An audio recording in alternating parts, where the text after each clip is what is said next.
On May 28, 2026, one of the largest rockets ever built in the United States exploded before it ever left the ground. A massive fireball erupted from Launch Complex 36 at Cape Canaveral, sending flames and smoke into the Florida sky. The rocket wasn't carrying astronauts. It wasn't even preparing for launch. This was supposed to be a routine static fire test, the kind of test that happens before a mission. Instead, it became one of the most dramatic rocket failures in recent years. But the explosion itself isn't the most interesting part of this story, because to understand why this mattered, you first have to understand what was sitting on that launch pad. This was New Glenn, Blue Origin's biggest rocket, Jeff Bezos's answer to SpaceX. A rocket that had been in development for years and was designed to carry some of the most important payloads of the next decade into orbit. If you've never seen New Glenn, it's difficult to appreciate just how massive it really is. Standing more than 320 feet tall, the rocket is taller than the Statue of Liberty. Its first stage is powered by 7 BE-4 engines, each producing enormous amounts of thrust. When fully operational, New Glenn was expected to compete directly with Falcon 9 and Falcon Heavy for commercial, military, and government launches. For Blue Origin, New Glenn wasn't just another rocket, it was the future of the company.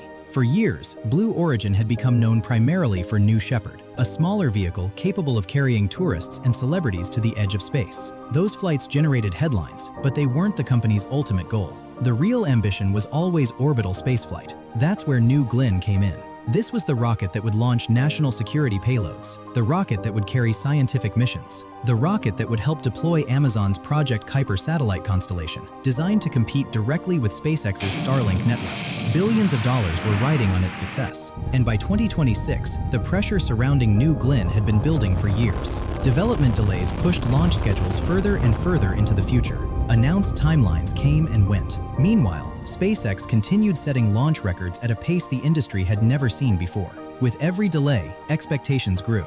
Because New Glenn wasn't just competing against other rockets, it was competing against time. Then came May 28th. The rocket was being prepared for a static fire test. In the world of rocketry, a static fire is one of the final major milestones before launch. The vehicle remains firmly attached to the launch pad while engineers ignite the engines for a short period of time. The goal is simple: verify that everything works exactly as expected before committing the rocket to flight. Most static fire tests are uneventful. The engines ignite. Engineers collect data. The engines shut down. Everyone goes home happy. This one didn't. Something went catastrophically wrong. Within moments, a massive explosion engulfed part of the rocket and launch infrastructure. Flames poured across the pad. Thick smoke filled the air. What had been one of the most anticipated rocket programs in the world was suddenly the center of a major accident investigation. Fortunately, nobody was injured, but the rocket was heavily damaged. And almost immediately, a much bigger question emerged. What happens now? Because this wasn't just a damaged test vehicle. This was the centerpiece of Blue Origin's future. And in the modern space industry, falling behind can be just as dangerous as failing altogether.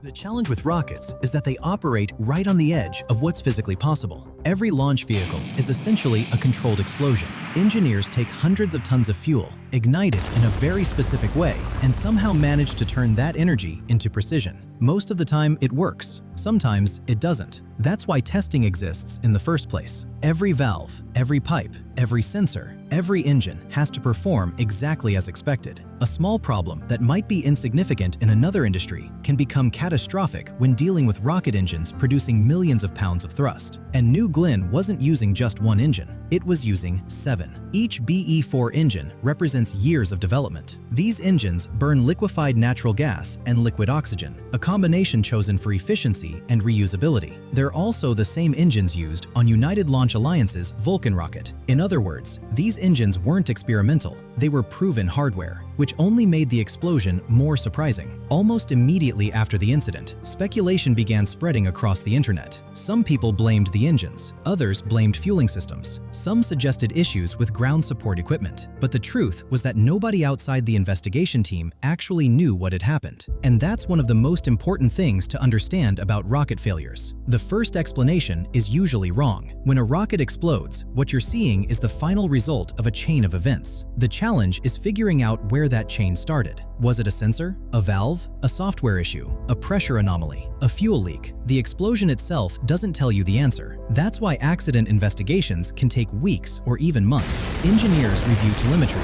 They analyze thousands of data points. They examine camera footage frame by frame. They reconstruct timelines down to fractions of a second. Their goal isn't just to determine what happened, it's to make sure it never happens again. Because in spaceflight, every failure becomes a lesson.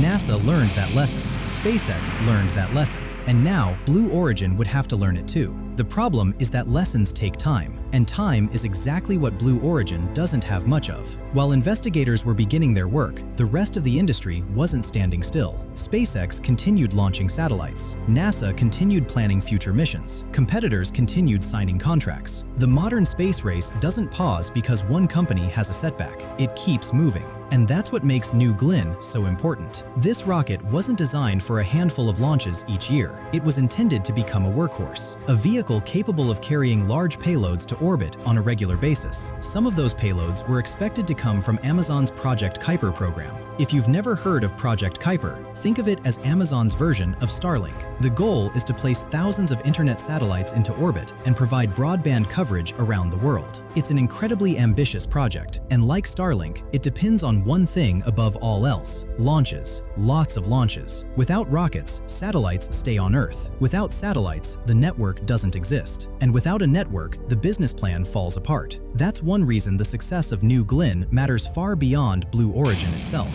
There are entire programs depending on this rocket: military payloads, commercial satellites, scientific missions, future contracts that haven't even been announced yet. Every delay creates a ripple effect. Every setback pushes schedules further into the future. And every month spent investigating an explosion is a month the rocket isn't flying. Still, if the history of spaceflight teaches us anything, it's that failure is rarely the end of the story. In fact, some of the most successful rockets ever built were born from failure. Before Falcon 9 became one of the most reliable launch vehicles in history, SpaceX suffered multiple launch failures. Rockets exploded, missions were lost. Critics questioned whether the company would survive. Today, those failures are viewed as stepping stones, not because they happened, but because the company learned from them. The same thing happened throughout the history of NASA. The Saturn program experienced failures. The Space Shuttle program experienced failures. Nearly every major space program has encountered moments where everything seemed to go wrong. What separates success from failure isn't whether problems occur, it's how organizations respond when they do. And that's the position Blue Origin finds itself in now. The explosion was dramatic, the images were dramatic, the headlines were dramatic, but headlines don't determine the future of a rocket program. Engineering does. Right now, somewhere inside conference rooms, testing facilities, and control centers, teams of engineers are trying to answer a simple question: what happened? Because once they have that answer, the next step becomes possible: building the next rocket. For now, New Glenn remains grounded. Investigators are still trying to determine what went wrong. But one thing is certain: the modern space race won't wait for anyone. And while Blue Origin searches for answers, the rest of the industry keeps moving forward.